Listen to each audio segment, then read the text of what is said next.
The average hulky bodybuilder believes that they are fitness royalties. With broad-toned shoulders and finely hewed muscles, they are known for their impressive strength. But MMA challenges them to adapt their power with technique. In a stroke of folly, some bodybuilders test their strength against trained fighters, only to realize that power alone is not enough. What happens when muscles meet martial arts? One confident bodybuilder steps into the ring, only to discover the difference between strength and technique. This bodybuilder, relying mostly on strength, enters the ring against an experienced MMA fighter, unaware of the challenges ahead. Here, you will witness a bodybuilder's competitive match with a professional martial artist, leading to an outcome he won't forget. Stay tuned as we explore what happens when size meets skills in professional MMA. Training for skills and technique will always trump training for mere size. Koklyaev versus Emelianenko is one popular match that shows what happens when skills meet size in the ring. Mikhail Koklyaev is a Russian bodybuilder weighing about 353 pounds. He has won the Russian bodybuilding championship 7 times and competed in over 50 international competitions. Koklyaev carried himself with the confidence of a seasoned champion, a reflection of his years in the bodybuilding world. However, stepping into an MMA ring would be an entirely different challenge, one that would test more than just physical power. He felt self-confident enough to challenge an infamous MMA fighter, Alexander Emelianenko. Emelianenko is famous in mixed martial arts. With an impressive career record of 28 MMA wins, Emelianenko was a formidable opponent. It was a near impossible challenge to face Emelianenko in a match, and everyone thought so. Everyone except for Koklyaev. After retiring from bodybuilding competitions, Koklyaev chose Emelianenko as his opponent in his debut match, a move that will define his career for the rest of his life. In the months leading up to the match between both men, Koklyaev told everyone that he would make history in his match with Emelianenko. He was confident in his strength, but MMA required him to adapt. In one interview, Koklyaev expressed confidence in his own abilities while questioning the challenge Emelianenko presented. He wasted no opportunity bragging about his bench press records and how Emelianenko's pale in comparison. He even went as far as to compare ages and refer to his opponent as a boy 2 years younger than him. Koklyaev claimed his opponent wouldn't last a round, but the fight told a different story. He confidently asserts that he will defend the honor of all bodybuilders by winning the match. But a few weeks later, Koklyaev's experience in the ring served as a valuable lesson in the difference between raw power and refined technique. Emelianenko was not his usual vocal self, remaining calm despite Koklyaev's goading. Before the match, he responded to many of Koklyaev's comments by chuckling, indicating the likely outcome of the match with his opponent. To his credit, Emelianenko said what we all were thinking, that bodybuilders only show strength by lifting weights without any real skills. His demeanor was the calm before the storm, and the coming match revealed a side of him that no one had seen coming, not even Koklyaev. Koklyaev's confidence led to a playful but tense exchange, setting the stage for their eventual match. Emelianenko retaliates by hurling the hat back to Koklyaev. This action resulted in a brief moment of physical tension between the two. That altercation predicted Koklyaev's fate if he insisted on sparring with Emelianenko.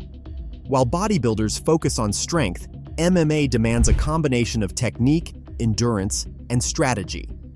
Weeks later, when the bell rings, reality sets in for Koklyaev. In a packed arena in Moscow, Russia, Koklyaev and Emelianenko finally went off in the ring. At first, Koklyaev seemed to get his opponent in a tight spot, backing him into the ropes a few times and getting some jabs in. Unknowingly to him, Emelianenko allowed this show of strength as a ploy to check him completely. In a post-match interview, Emelianenko remarked that he let Koklyaev get a few jabs in to stop the match from ending in seconds. So much for Koklyaev defending bodybuilders' honor. Koklyaev gave his best effort, but Emelianenko's precision and experience ultimately decided the match. Koklyaev found himself overwhelmed by the precision and speed of his opponent. Finally, the match demonstrated how trained technique often outperforms brute strength in combat situations.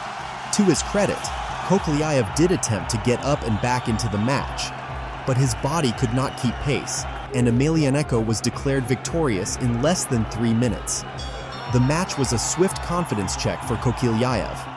In the aftermath, he admitted to being outmatched by Emelianenko in technique, speed, and experience. After the match, Koklyaev acknowledged the skill level required in MMA and respected the discipline involved and techniques. This match began and ended Koklyaev's career in mixed martial arts. He opted not to pursue a career in the field, returning to lifting metals that offered no real threat to him. On July 6, 2019, former mixed martial artist Jorge Masvidal set the world's record for the fastest knockout in history, using the knockout kick called the flying knee. Masvidal rushed to his opponent as soon as the match began, pretending to kick him. By instinct, Jorge's opponent dodged to avoid the kick. Unknown to him, Jorge was waiting with his second knee under, bringing it in sharp contact with his opponent's face. The quick execution left the crowd in awe. It was over in under 5 seconds, showcasing a masterful display of timing and technique. While the flying kick is to be dreaded, the strike of a right hook cannot be underestimated in raw MMA. Fighters have struggled to stay on their feet after a powerful right hook. The power behind this hook can be overwhelming, making it difficult for an opponent to recover quickly. MMA is a highly demanding sport that requires endurance, strategy, and precise execution of techniques. However, it does not explain why a bodybuilder will engage in an MMA match without experience. Stepping into the ring requires more than confidence. It demands skill, training, and preparation. Other MMA strikes are so powerful that sometimes the fighter throwing the punch gets phased. In one of his matches, former UFC champion Junior Dos Santos threw a powerful hit that tweaked his shoulders upon impact. Viewers could see visible internal strain on his shoulder. The match was lost not because his opponent defeated him, but because he technically defeated himself. Some hooks have led to unforgettable moments in MMA history. In 2011, Cain Velasquez delivered a powerful elbow strike against Antonio Silva, demonstrating the effectiveness of technique and precision. Velasquez targeted that part throughout the match. Silva strained to get back on his feet and continue the match. His energy was visibly draining as he attempted to regain control of the match. The Velasquez match remains one of the most popular matches in MMA history because of its intensity. Spectators report that the match was pretty intense, especially for Silva. Other techniques like scissor kicks can disrupt an opponent's balance, while the bear hug is an effective way to control positioning. Clearly, mixed martial arts is a sport not to be trifled with. It is not about who lifts the heaviest, but who is the skillest. While bodybuilders develop incredible strength and discipline, MMA requires a different skill set that takes years to master. They do not grasp this notion fully until they enter the ring and realize there is no way out of a painful experience. Despite the technicality of mixed martial arts, some bodybuilders are still curious to test their abilities in the ring. These bodybuilders, confident in their strength, sought to test their skills in the MMA arena, only to realize that technique plays a bigger role than size. Just ask bodybuilder Rambo Guns, who had the guts to challenge MMA fighter Alan Green to a sparring bout. Rambo Guns has taken on several extreme challenges, some of which have led to surprising results. He has earned a pretty good social media following over the years and fancies himself as an excellent bodybuilder. Some months before his sparring with Green, he faced absolute embarrassment after challenging a jiu-jitsu master. Looking to redeem himself, he teased Green, a pro boxer and MMA fighter, into a sparring match. Unfortunately, his actions will likely end his career and leave him stunned. For context, Alan Green is an MMA royalty and a former middleweight champion. After knocking out his opponent, he earned Ring King's Magazine of the Year. Despite this, Green is a middleweight champion and generally not regarded as a top-tier MMA fighter. This is why Rambo Guns thought sparring with Green would be a walk in the park. Only Rambo was quickly overpowered and found himself laying flat. Guns entered the sparring session with high confidence, showcasing his moves in preparation. However, as the round began, It quickly became clear that experience and skill would play a much bigger role than sheer size alone. Throughout the match, Guns was on the defensive, dodging punches and swinging wildly without being able to strike one of his own. Less than a minute into the sparring, Guns was panting loudly from exhaustion. At this point, all it took was a fast jab by Green to the middle of his eyes, and he staggered groggily, resting heavily on the rope. Guns attempted to hold his ground but was ultimately outmaneuvered. Despite this quick loss, Guns was determined to go for a rematch, showcasing his resilience.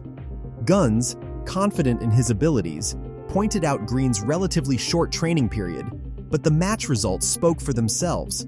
With his hands on his knees, panting hard, he kept smirking and mocking Green's MMA skills. But the results were the same when the second round of the spar resumed.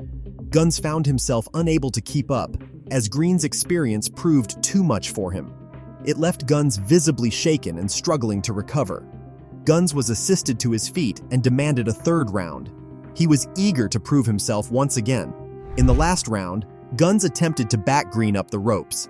Maintaining his calm demeanor, Green sidesteps him and gives him a precise move. This time, Guns was finally down. He quickly saw the difference between gym strength and combat technique.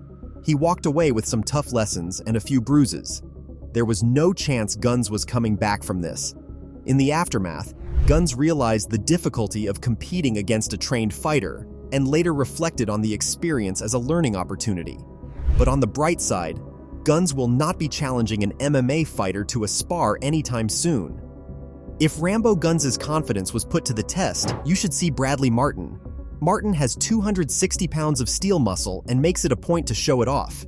He runs a YouTube channel where he invites professional fighters, but he almost always disrespects his guests, smugly telling them he will humble them in a fight. Martin has gained attention for his competitive spirit, often testing his strength against fighters of different backgrounds. His confidence would soon be put to the ultimate test in a real sparring match. However, this decision will ultimately be the bodybuilder's undoing.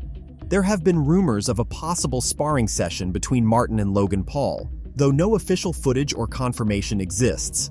If such a match did happen, it would certainly be an interesting test of strength versus technique. Eyewitness reported that the game was over in about a minute. Paul would later remark at an interview that Martin was so poorly skilled that he could have seriously put him down. In Paul's words, if they ever sparred again, it would be an even greater test of skill and endurance. One thing is sure, Martin walked away with a deeper understanding of the skill gap between strength training and professional fighting. Many bodybuilders have learned the hard way that martial arts require more than raw strength. This match showed the clear gap between strength and combat experience. As the story goes, the bodybuilder, who was unknown at the time, had gone into a supermarket and challenged the instructor for no reason. This bodybuilder was 15 years younger than the instructor and outweighed him by 90 pounds. He felt confident enough to handle an instructor who had been in the business longer than he had been born. As the situation escalated in the supermarket, the MMA instructor suggested that they take the challenge into the safety of the gym, and the bodybuilder agreed. That would be his first error. The bout takes about 30 minutes, with both the coach and bodybuilder adopting different techniques to gain the upper hand. At first, the bodybuilder managed to land some impactful moves, slowing the coach down significantly. The bodybuilder's actions caused the coach to rethink his approach to the spar. It was at this point that the tides of the bout began to shift. The experience and the skills of the coach quickly led to him using the controlled submission technique. In all this, the coach was careful not to fully initiate technique on the bodybuilder, showing superior restraints that only come with years of training. Despite his earlier confidence, the confident bodybuilder wasted no time tapping out and admitting defeat. To be sure that he learns a lasting lesson from the experience, the coach urges the bodybuilder not to give up. He encourages him to push with strength, but the bodybuilder acknowledges that he is unable to beat the instructor's skill. In the final moments of the footage, the coach does allow the bodybuilder up. He even does him one better and asks him to go and build experience and come back a different man, and we'll be best friends, but not today. The bodybuilder stumbles outside the gym, stunned by the intensity of the spar and trying to catch his breath. Inside the gym, the coach can be heard explaining to onlookers about the intensity of the bodybuilder's approach in the supermarket. This bodybuilder underestimated the skills and experience of the instructor. That day, he went home with a quality lesson about how experience and abilities can easily trump tons of muscles and raw power. This incident serves as a reminder that no matter how much strength one possesses, expertise and skill can easily overcome physical advantages. Time and again, we've seen that skill and experience often outweigh raw size in combat sports. While strength can be an advantage, technique and strategy remain key factors in determining the outcome of a fight. In the end, another bodybuilder admits to the superiority of MMA techniques. These bodybuilders realize that brute strength only works when paired with better skills. It is not about your size, but skill, technique, and respect. Remember these stories the next time someone thinks muscles can beat martial arts. What's your take? Do you think a well-trained bodybuilder could ever defeat a professional MMA fighter in a real match? Let us know your thoughts in the comments section below. If you enjoyed this, be sure to like this video, subscribe to our channel, and turn on notifications for more mind-blowing showdowns.